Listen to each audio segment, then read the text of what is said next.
Hello, everyone. Thank you for joining us today, and welcome to today's webinar on cross-cultural communication and global tech teams with Elsa Velasco Paul. Before we begin, I'd like to cover a few housekeeping items. This webinar is being recorded, and within a few days, you will receive an email with both the slides and recording. You can ask questions using the Q&A box on your screen, and Elsa will answer as many questions as she can during the presentation. My name is Michelle, and I oversee the education and professional certification products and services at the IT Computer Society.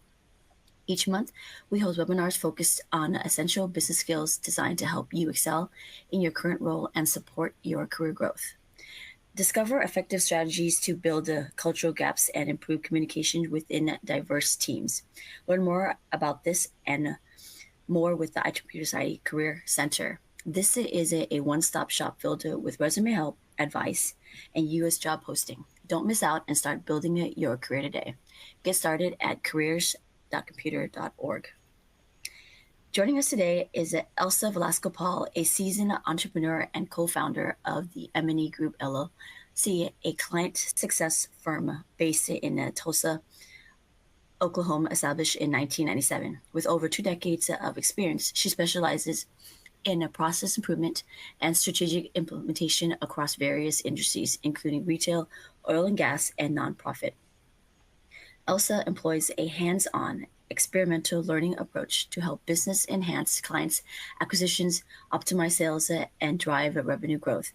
As a sought-after consultant and keynote speaker, she shares her insight on persuasive communication, change management, design thinking, branding, and leadership. In addition to her consulting work, Elsa co-founded the Seven Doors Project, inspired by her journey of escaping political prosecution in Venezuela and starting anew in America. Elsa values thoughtfulness, compassion, grit, and her faith in God. She is passionate about continuous learning and emerging technologies like blockchain and AI, and enjoys reading, coffee, and science fiction. Elsa, a proud mom of 4 and a dog lover, has made Tulsa her home since 2007. With that being said, Elsa, thank you for presenting today, and the floor is yours. Thank you, Michelle, and welcome everybody. It's so fun to have you guys here. We're going to talk about one of my favorite topics because whether we like it or not, we always have encountered situations where we have a little bit of disconnect because we are coming from different spaces. But before we start, I want to talk about Rakuten. And if you are here in the US or in North America, you've probably heard about Rakuten. Rakuten is famous online because that's what they do. They're an online retail and web services company, and I believe they operate in 29 regions and countries as of now. Rakuten comes from Japan, and the Japanese businesses, they have a reputation for a very distinct management style. Certain practices, for those of you that have been in the manufacturing world, Kanban, for example, they're super effective and universally respected because they really work. However, there are some disadvantages to the Japanese management style. For example, there can be stricter levels of hierarchy that tend to create a little bit more of red tape that can slow down some processes. So Rakuten started back in, or when it made these big headlines, was in 2010 when their CEO, Mr. Hiroshi Mikitani, he went away from the way that Japanese norms and he changed the company's official language, a big deal, from Japanese to English. This decision prompted a ton of resistance from within the company, from their employees, and a lot of criticism from other Japanese companies. It totally makes sense. But Mikitani was confident in his choice to mandate a global language of operation. So the reason behind this adopting English as the official language was Rakuten's long-term goal, the vision that he had to drive expansion globally. So in his mind, in order to grow quickly, the company hoped to recruit top talent internationally. And to do that, they needed to make an internal communication, a plan, something that teams in different countries could operate smoother. That's our topic for today. We are gathered here today to talk about this thing called cross cultural communication, and specifically within the world of tech teams. We're going to talk about cross cultural communication, what it is, the techniques, the tools, the challenges, the strategies, and of course, we're going to talk about the steps to get you folks on a smoother plan. And we're even going to take a quick detour for social intelligence, or as we call it, SQ. Yes, there is a thing as social intelligence. And don't worry, we're going to wrap it up nicely with some proven tips to survive conflict loaded conversations, because Lord knows those happen a lot. So, welcome aboard again, friends. Like Michelle said, I'm Elsa Velasco Paul, and I am the grateful and happy co founder of the M&E Group and the Seven Doors Project. Now, I'm thrilled to be sharing this time with you. And just as in case you have seen some of our other webinars, we're here thanks to one of my phenomenal and favorite partnerships.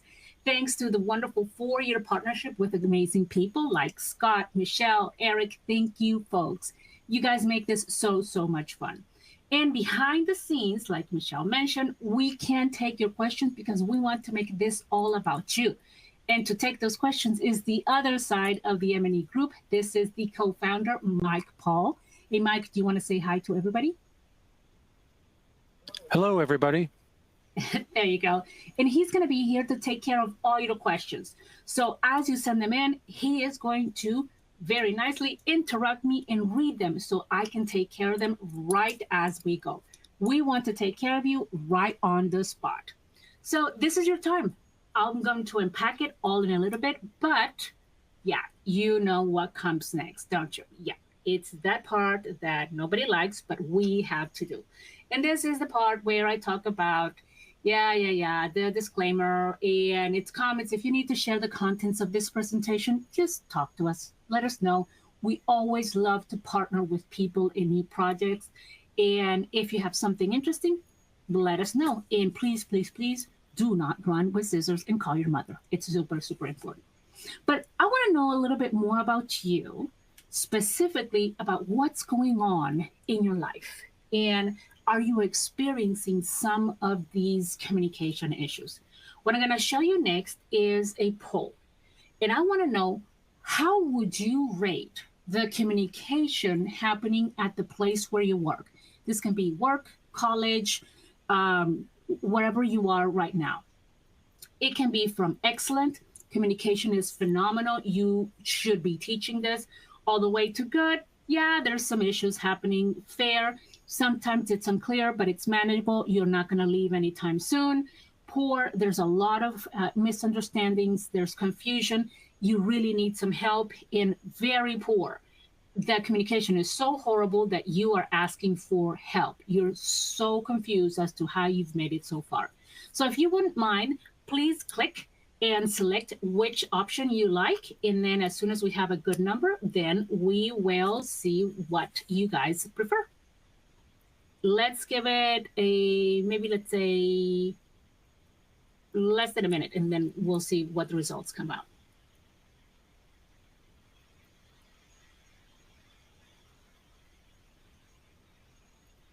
Okay. That's quite interesting.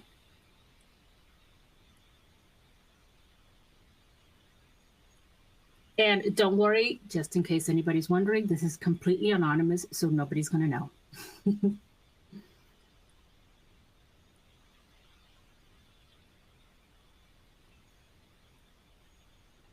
Okay, I think, Michelle, what do you think? Is this a good number? I think that's good.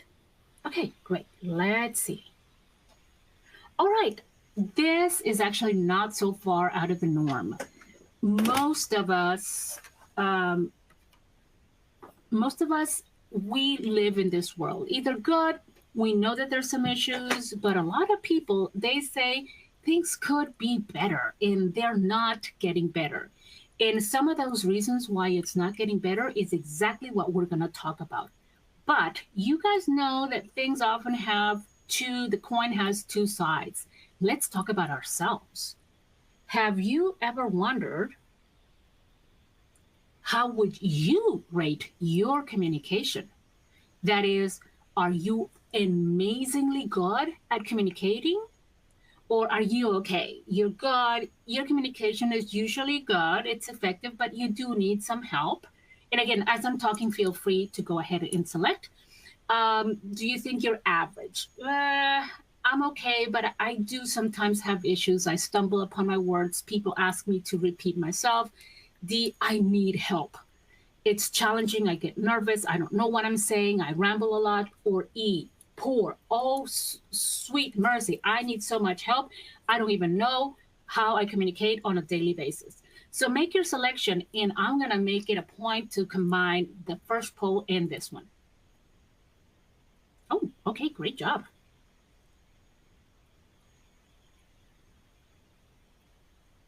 There we go.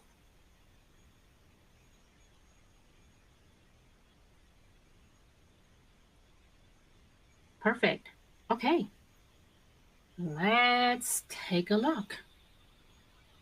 I am impressed by you guys' honesty. This is amazing.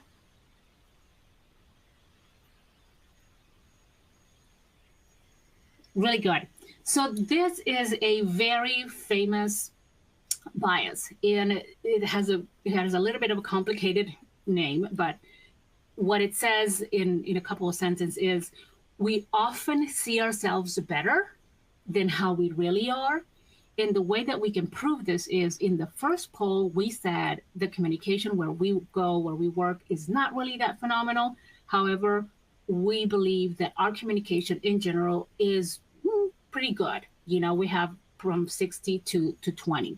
So, what we're going to explore today is what are all these different avenues for us to do a self check and identify how we can get better, and even better, how we can share what we learned today with others around us without lecturing them. My favorite part about this session is that you will find yourself relearning some of the ways that you communicate with others on a long term. So feel free to revisit this webinar as often as you can, because you will see that you get better as long as you keep practicing these techniques. So let's get right to it, and let's talk about the topic of today. What is cross-cultural communication?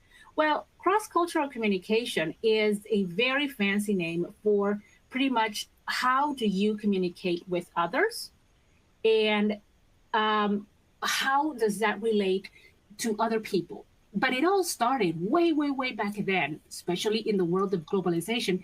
And believe it or not, I'm going to take you guys back to China.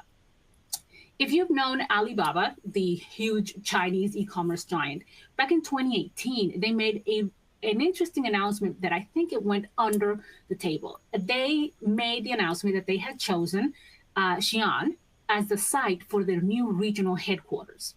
This was pretty symbolic because the value was that they had brought globalization, Alibaba, hello, to its ancient birthplace. That was the start of the old Silk Road. And it named its new offices, of course, the Silk Road headquarters. No pun intended. The city where globalization had started more than 2,000 years ago would also now have its super cool stake in globalization's future.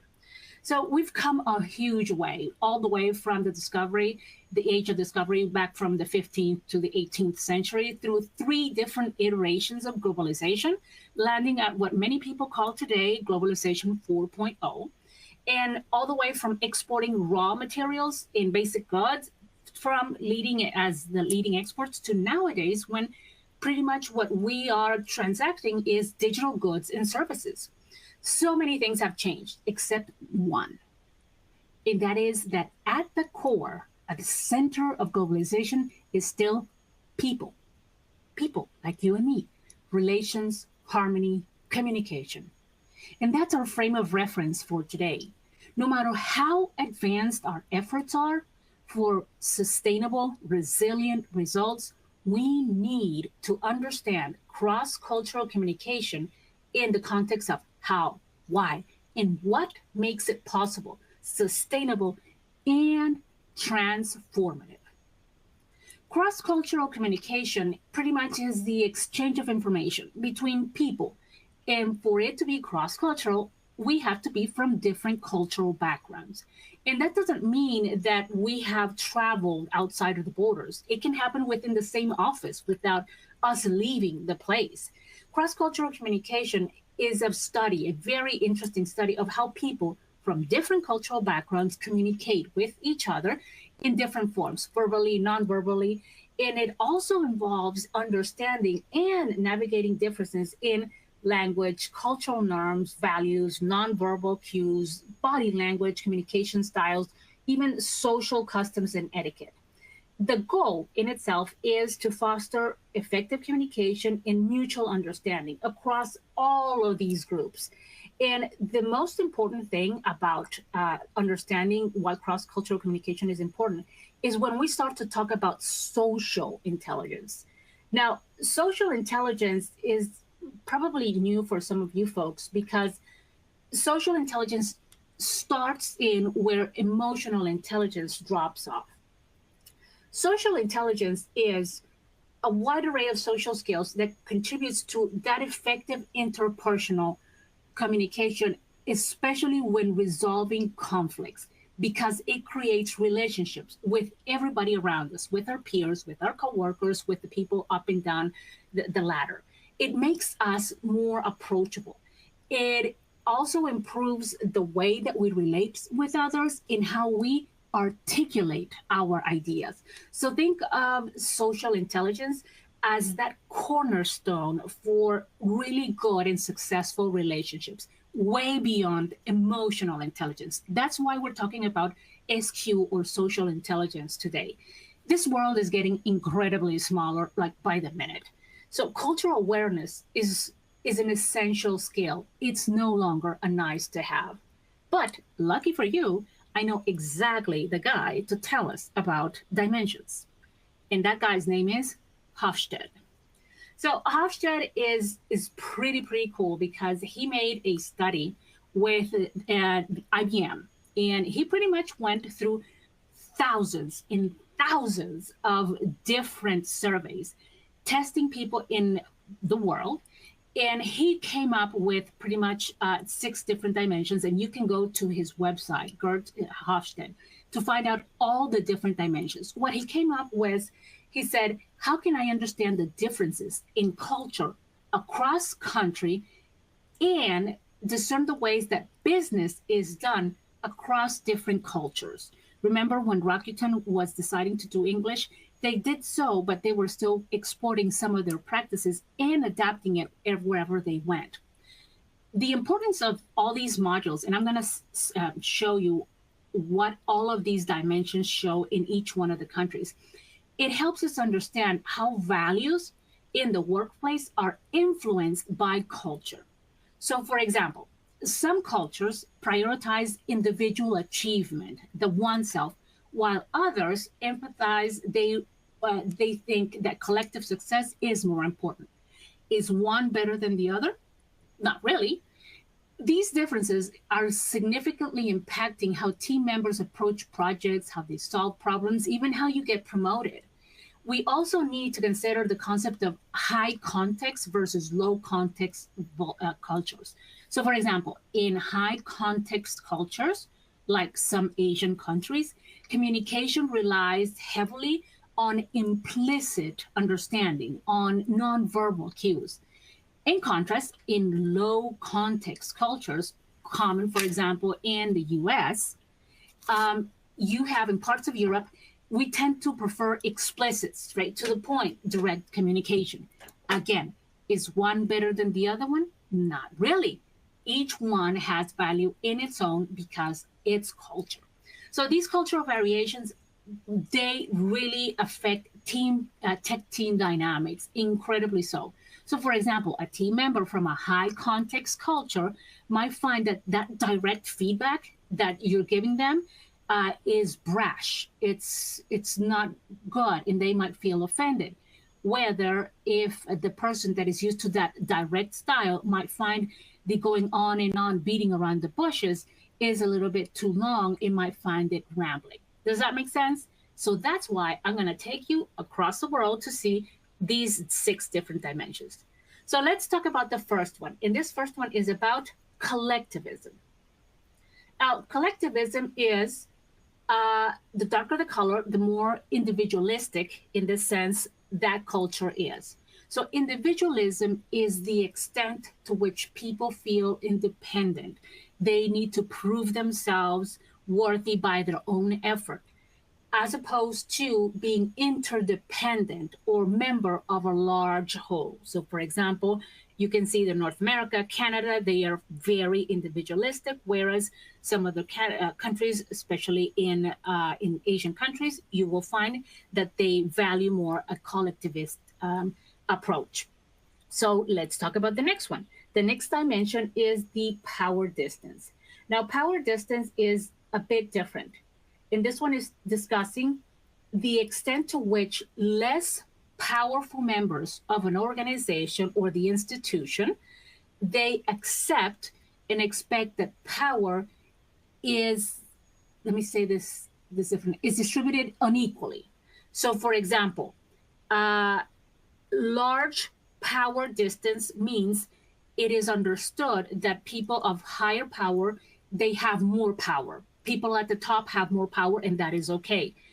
However, in other countries, like you can see in America, you can see in Australia, if you see a lot of people in the top echelon having a lot of power, they would not see that as okay. Again, is this correct or incorrect? That's not the point. This is culture. It's not something that we can appropriate or something that we can value or judge. The next one is going to be femininity or masculinity. And it's not saying that people are more feminine or masculine. It's just the extent of force, how we understand application of force. And that also tends to be how you approach others when you ask for something. So it tends to be, for example, in lighter countries, it just tends to be softer the way that you approach your questions. Whereas in the darker ones, it's just okay to come and ask for something more directly. Let's use that term, right? The next one is uncertainty avoidance. And uncertainty avoidance is pretty much, are you okay with tolerance to how things are going to come out? Ambiguity, for example.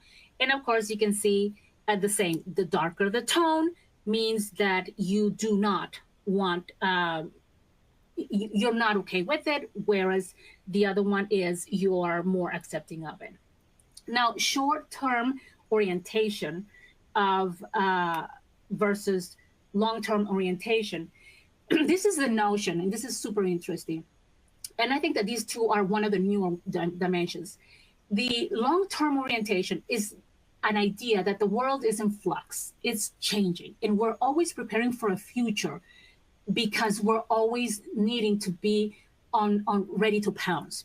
In a short term oriented culture, the world is as it is, it's as it was created. So the past provides a moral compass and we adhere to it because it is morally good. So as you can imagine, this dimension, it predicts philosophies, it talks about religions, and it also talks about educational achievement. And then, of course, the last one that we have is indulgence. Indulgence only refers to, are you okay with a sense of, is it good to be free? That's pretty much, it's about the good things in life. So impulses, what do you want to do? Is it good? So friends are important, life makes sense. Whereas in a restrained culture, which is the one that has the darker tones, not the reddish tones, the feeling is that life is hard. It's duty. It's not freedom. It's doing the right thing. And that's the normal state of being. So again, like we said, cultural differences, they're going to happen everywhere at any time. You don't even have to leave the borders of your country. Chances are, right now where you work, our coworkers, our clients, our stakeholders, they differ from how we perceive the world. We just don't know it, or we just haven't found out until today. But that's what we're going to fix. So, some of these things in general that we want to be aware of is, let's say that we don't believe, hey, Elsa, those maps, they're really phenomenal. I love the colors. Thank you so much. But I don't really think I need to pay attention. Plus, it's a lot of work. Thank you. I'm not going to do it. Okay, so let's talk about What happens if we don't sort this out? Well, if we don't appreciate cross cultural communication strategies, some of these common challenges are the ones that you actually talked about in the polls before. So you're going to have communication style challenges. You're going to have direct versus indirect communication that is going to lead to misunderstandings. On the decision making processes, you're going to have some people that have consensus driven versus top down approaches, and they are going to clash. And you're going to find sometimes that your voices don't get heard or the decisions were done without any consensus or understanding. Time management and deadlines. This is deadly because different cultural perceptions of time, when do you need it versus when does it need to be done, it can affect project timelines. In hierarchy and authority, this is one of those reasons when people say that they don't leave bad jobs, they leave bad managers. This is it. Because varying comfort levels with challenging authority impacts innovation, problem solving, and ultimately the bottom line. So, question, do some of these sound familiar?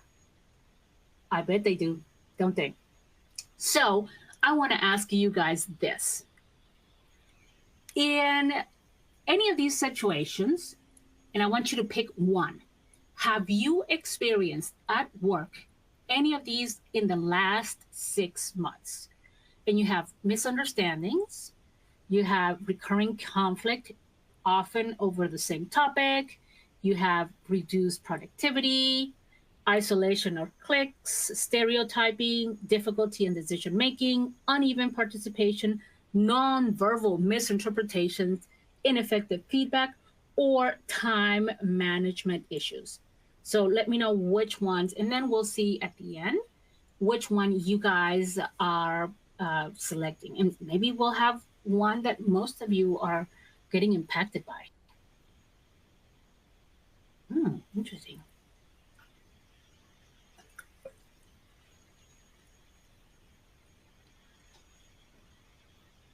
See, okay. Really good.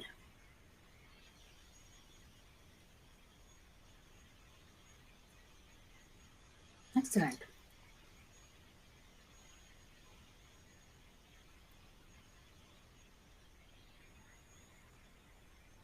All right. Okay, let's take a look. You guys ready? Let's see. Wow. Yep. This makes sense. Look at this. Yeah, uneven participation, difficulty in decision making. Oh, I hate clicks. I think I agree with those of you folks. And if you don't mind, yeah, I raise my hand on that one. I think clicks is the worst. And if we knew when we were doing it, I think we would be so embarrassed because I find myself doing that. And I'm so happy when people call me out on that. Perfect. This is exactly what we want to know because we're going to find out how to spot it and how to call it out when it happens. Thank you so much for sharing that with us. So let's talk about what does it look like when one of these situations are happening. We have an idea of what specific actions or inactions are creating these disconnections, right? Technical teams are very specific because we folks face unique communication challenges because we have specialized type of work, the nature of the work, the diverse backgrounds of our team members. And here are some specific challenges that we have that some other folks in other areas, they don't. So for example, there is technical jargon and terminology. The team members, we might use highly specialized vocabulary that's maybe not universally understood, even within the same team. There's varying levels of technical expertise. We assume that everybody knows, but that's not true. So some team members, might have different levels of technical knowledge. So it makes it difficult to explain complex concepts because you might need that you have to oversimplify or it might become overwhelming. There's the issue of interdisciplinary communication. Technical teams often need to communicate with non-technical stakeholders, for example, with our management team, with the client, with marketing, with AP on AR. And that requires what we call an ability to translate technical concepts. And this is key. We're going to talk about this later. There's remote collaboration. Yes, not being in person does impact the way that we do things. And then, of course, there's documentation challenges. We need to create comprehensive documentation that's understandable to the current team and to the next team. We also have the issue of technological changes. Oh my goodness, I know that you guys are living this, but things are evolving so fast that it's hard to keep the current revisions alive in accurate. Of course, it's going to be the cultural and linguistic diversity even within the same country. So I can say, for example, in South America or in India or in China, it's unnerving when people think that it's the same culture. It is not. It's a wonderful wealth of different ways of seeing the world that should be embraced and understood. There's visual communication. Explaining technical concepts sometimes really works best when we apply visual aids, but we don't do that. We just go straight into a meeting, just explaining what we want without and using just concept ideas without any other visual help. Balancing detail and brevity. Oh goodness. So we go into this whole 1 hour presentation without knowing that we lost people 15 minutes in. And that is really bad because then we create the version of people thinking every time we're talking too long. Asynchronous communication. We have different work schedules. That's just how it is, different time zones. And this can delay when we get an answer, when we make a decision, and that is a problem. Of course, perfectionism and critique, that's me, I'm right there. So we can struggle with just letting go. It's good enough. And then abstract and concrete thinking. Some of us, we think big picture, detailed oriented, and that can lead to significant differences and misunderstanding. So, what are some of these big level strategies for effective and cultural in communication? Well, some of my favorites are number one, strengthen your cultural intelligence and awareness. And we're going to talk about some of these specific tips. But the best way is self awareness. Like we said, have you ever engaged in creating a click? Too much jargon, talking too long. And the best way is write down whenever you are in a meeting how many times, for example, are you talking? How many hours? How many times do you use jargon? Those things give you a sense of self. Start asserting yourself, and then you can judge others. Practice active listening and empathy. And empathy is different from sympathy and from compassion. Empathy is, can you put yourself in some other person's shoes? And trying to understand what is the cultural context behind what that person is saying. Then use clear and concise messaging. So avoid colloquialisms, avoid idioms, avoid those internal jokes because they don't translate well. Avoid slang, avoid clicks, avoid anything that makes you feel that you are in an internal group that nobody else is part of. And then leverage any visual aids in documentation. This can help overcome language barriers and provide clarity as well. Implement regular check-ins and feedback loops to ensure everybody is on the same page. That is super, super, super helpful. And my favorite, create and support a learning culture. That means it's okay to make mistakes as long as we're learning. That way people are not afraid to make mistakes. Super, super, super helpful. So with that being said, what are some of these specific strategies and techniques? Very simple. Specific to us because we are in these teams. So number one, we need to establish a common vocabulary. I can't say this enough. One, create a glossary of technical terms. What are those acronyms? What is the jargon? So that no matter people that have been there for a while, but newcomers, they feel comfortable and they know what everybody is talking about. The second, implement layer communications. So when you're explaining complex concepts, start with a high level overview, the 360, and then you dive into the details as you need. This helps accommodate different levels of expertise. And then develop those translation skills that we talked about. Train these technical team members in communicating with non-technical stakeholders. So practice creating analogies or examples, simplified explanations for these complex concepts. Then optimize remote collaboration tools. So use screen sharing, virtual whiteboards, anything to help to help people that don't think the same way that you do. And standardize documentation practices.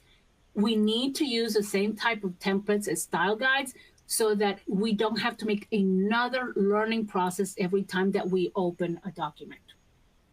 Now, another level of learning of strategies that we have is one of my favorites is regular knowledge sharing sessions. Not just because we're going to share what we know, it's because we get a chance to learn from each other and learn how other people learn. So, a little bit of cultural sharing happens when we're sharing technical concepts as well. So, this is super powerful. If you learn something from today, take this one. It is so, so good. It promote cultural awareness. It goes with this one too. So, you can do usually with your HR team cultural sensitivity training, but you can do it just as when you do your knowledge sharing sessions. But be super mindful of the different communication styles and the norms that go with that. And please, for the love of everything, do not make fun of other people while doing this. Invest in really, really good communication tools. I love this one. ELI 5 is explain like I'm 5. If you really know the topic, you should be able to explain it in the simplest terms. And when doing that, create communication guidelines that everybody can follow. And champion, we talked about this, champion a culture of learning. That means when people are explaining something, if they're testing something, allow for people to make mistakes. And when the mistake happens, focus on the mistake, what could have been done, and how to get over it, not on the person. Otherwise, you will not innovate ever. And I love it. Practice different problem solving approaches. This means how would you do it? And allow for people to explain it that way. Please avoid you taking over the conversation. Have other people be the leaders, and you're going to see how amazing and how much richer the environment is going to get when you allow for other people to take the limelight. One of my favorites. Now, how do we do this? Well, let's talk about the different steps. First of all, let's start with we need to have a common technical language. We have our glossary, we have our steps, and we know this is the language that we have. We have this multi-channel communication strategy, which is a big name for a mix of synchronous and asynchronous communication tools. And you teach people how to use them and where they are. Make sure that that is there. Then we develop this cultural awareness within the technical context. And you can do this. You can go to this website that I showed you, Hofstede, there so that people understand that when somebody is going softer in rambling a little bit, it's because that's how they approach things. And when somebody from Australia, for example, or from North America goes straight for it, they're not being rude. It's just how they communicate. But hopefully everybody understands that they might need to change their ways to adapt for when they're talking to each other. And my favorite, a cultural map for your team. So again, share that website and then show people, hey, when we talk to each other, this is a good way to approach this. You don't have to change incredibly, but you might want to get in the middle. And then establish clear documentation practices. It doesn't matter how much you learn if people don't know where to get the information and how to document what they are doing. So make sure this is very clear. Foster an environment of safety. If you make a mistake, it's okay as long as we are moving forward. And I love it. Diverse approaches really make sense because when everybody is the same, we don't grow and we're not innovative. And that is your competitive advantage. So, what are some of these tools and techniques that really make you shine? Well, we start with that cultural awareness training that we talked about. And then as long as you have clear communication protocols, then people know exactly what to do next. When people have to make decisions over decisions, it really makes it difficult to people to move forward fast. Have functional diverse teams. Don't just do it because you need to. Find the best people and make sure that you're allowing for space, even for those that don't speak as loud, that don't speak as much. Just understand that it's probably a cultural a component that's coming through. Use visual aids to support some of those folks that are not as vocal, that they need a little bit more time to express those ideas. Implement a solid, sustainable, and engaging and evolving communication plan accessible to everybody. And oh, sweet Jesus, please provide a conflict and negotiation training process. You will need it. You will absolutely need it. And yes, we're going to talk about that very soon. And provide open dialogue and social intelligence opportunities. This is going to allow people to be able to understand that where they're coming from, frustrations, conflict, all of that, it's necessary. If everybody was rowing in the same direction, all the time, then somebody, you guys are not stirring the waters. Out of stirring the waters, that's where new things come from. Now, should you live in conflict all the time? Of course not. But conflict is not necessarily a bad thing. Now, what happens when you are getting thrust into conflict and it's unnecessary? Well, okay, let's talk about that one. What we have to understand with conflict is that when you're being thrust into conflict, you are being thrown out of balance. And that's the first thing. You need to get yourself some room to balance. You're unprepared. Acknowledge that. So, first things first, breathe.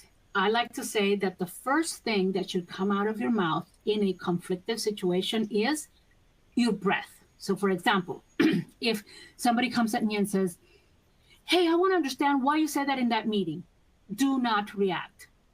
Do not react. You're not prepared. So, the first thing you say is, that's your first word. You breathe. Second, remember, you're not reacting. Assert your control and let this person talk as much as they can talk, because something funny happens when somebody comes from a conflictive stance. If you let them talk as much as they can, at some point they get done with everything that they had to say out of an emotional state, and then they realize that probably they're saying things that they shouldn't have, and they will recant. So let them talk. Let them talk. And as they're talking, if they ask you to reply, validate what they're saying, but you don't have to agree. Just validate. I understand you're saying this, but you're not saying I agree with you. If necessary, express your feelings. Like, I don't agree with what you're saying. This is not. I need some time. I need some distance. And there is always two things that I think that we forget often. One, you don't have to agree with everything that people say. And number two, you probably don't have to agree with it now. So ask those questions. One, do we need to agree on this? And maybe they say, not really. I just needed you to tell you that I didn't like how you spoke to me. It says, okay, I understand. Thank you for letting me know. Sorry you feel that way. Or the next one is, do we need to talk about this now? And they might say, like, no, we can talk about it tomorrow. Perfect. That leaves you a lot of time to talk. One of my favorites, and if you've been in some of my other webinars, you've probably heard this, you don't have to attend every single argument you've been invited to. You really, really don't. So let's talk about the takeaways that we talked about today. Well, number one, it's super important that you audit every single time continuously your communication practices. That keeps you healthy, running, supple, and it makes sure that you are keeping up with the times. Provide and receive regular feedback from everybody. So make it like every 6 months. Send out a survey and ask people, how are we doing? What can we do better? And then take that as it comes and update it as necessary. I love having a buddy system because when people know, especially if they're new, that they have a mentor, they have somebody that they can bounce ideas off of. That's really, really good. Develop a common organizational culture that supports communication as not as something on a piece of paper, but something that is functional. Utilize visual aids. No matter what people say, utilize it as much as needed. Have paper always in every conference room. If you need to, have whiteboards, virtual whiteboards everywhere. And keep your written documentation active and revised. Promote active listening. If people don't know what active listening is, Show them videos, practice it, make this something that is part of who you are. And celebrate cultural diversity, not just by having a potluck or stuff like that. Have people talk about who they are, where they're coming from, what does that look like? And again, go back to Hofstede, see what that looks like in the business world. Provide language support for some of those folks that they don't feel that comfortable in English as a second language, Japanese as a second language, whatever it is. Give them that support. Don't make it a barrier. And I can't stress this enough, create conflict resolution processes. If you help people understand that conflict is a tool, not a barrier, you will get so far ahead than everybody else. And encourage flexibility. It's okay that change is happening. If you weren't changing, you would be dead. So flexibility and change are phenomenal. That's how things are supposed to be. So let's go back to Rakuten. Rakuten actually did really, really good. The company's growth, it's actually can be attributed to their CEO's diversity. They did phenomenal. They did their business model, their innovative technology, and their strategic acquisitions. It's thanks to his approach back then that was super, super attacked on being different from how things were doing. I think that today Rakuten operates in over 30 countries, if I'm not mistaken, and has a global market, I think, last time I checked, of over 20 billion with a B billion. Their growth has way more than what we know. They now have Ebates, if you know what they are, and they have Rakuten Securities, that's even a leading online brokerage firm. So if I can leave you guys with something, I'm going to say that in my mind, taking cross-cultural communications, taking it seriously, I think it pays really, really well. Thank you, guys. Also, we do have one question from Alice Chang. What do you mean by assert control? Yes, and Alice, where do you, if you can tell me um, which slide that would be easier? Slide Maybe the 24. Okay, let's go. Yes, perfect. Yes, yes, great question, Alice. So, assert control is when you are in a conflictive situation, they're bringing conflict to you. And if you react, you're not in control. So, the first thing is that's why we breathe, and that's why we don't react. You are asserting control over yourself. You don't have control over that person. So the first thing is you need to get, I like to say, you need to balance yourself back. Think of when somebody brings conflict to you, it's like they're bringing a blow to yourself. You're out of balance for a little bit and you're trying to figure out what's happening. So it will take you at least a minute for you to put yourself back in balance and figure out what's happening. That is the process of asserting control, which means take that first breath, don't react. In your mind, think over what's happening, what is this person saying, and then go through the checklist. Do I have to think this through? Do I need more time? Do I need to agree? And then once you have said check, check, check, check, then you reply. So that's what means assert control over yourself. You have no control over the other person, but you do have control over how you react if you want to react to what this person is bringing to you. Alice, I hope I answered your phenomenal question.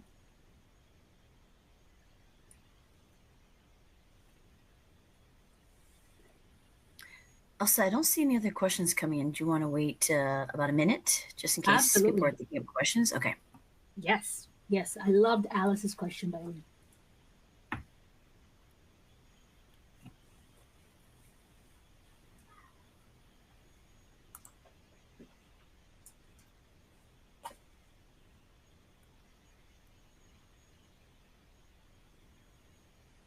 And I did have, for anybody that was interested, a couple of book recommendations. I know that lots of our friends, they watch this afterwards.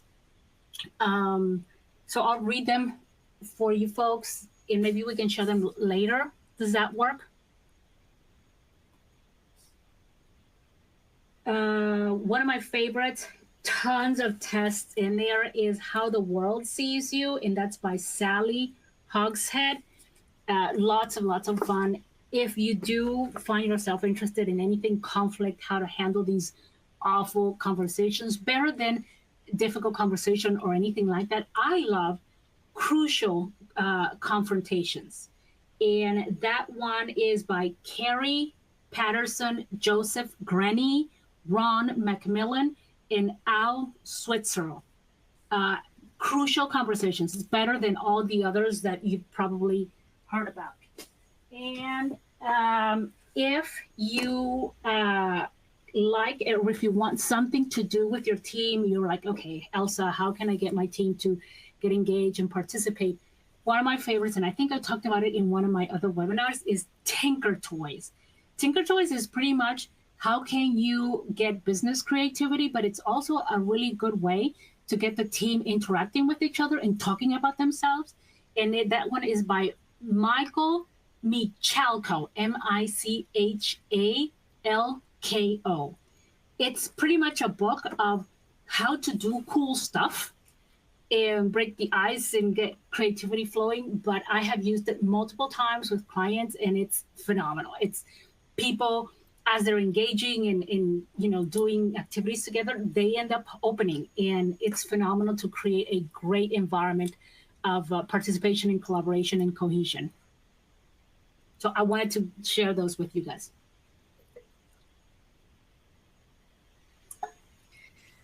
Elsa, I don't see any questions coming in. I guess we can wrap it up if you like. Absolutely. Absolutely. Thank you, guys. We're always here for you. Anything that you guys might need, please connect with us. We're always here for you. And just remember, this is probably one of the best professional societies. Great. Thank you, Elsa. Again, thank you for this informative presentation, and thank you to all our attendees. We have additional webinars coming up on the 11th of September at noon Eastern Time. It'll be on current industry trends, insights, and resolution. October 3rd at 11 a.m. Eastern Time, the top soft skills to develop, which is going to be your webinar, Elsa. Registration to these upcoming events is now open. We will be sending you a link to these future events along with the slides and recording of this webinar. Thank you again, everyone, and have a great day. Thank you.